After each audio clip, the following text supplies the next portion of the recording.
Hi guys, I just wanted to come in and show you real quick how the stamps come. For Stampin' Up, you usually get the sheet of the stickers that you're going to mount onto the rubber itself, and all you do is get your flower. Let's see, this one is, and just make sure I have it right. This one is this one right here.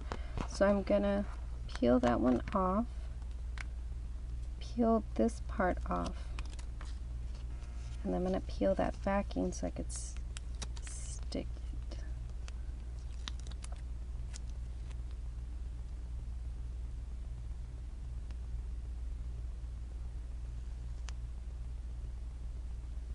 And that's pretty much it. All you do is you can cut up the excess right there, which is what I'm going to do with my sharp.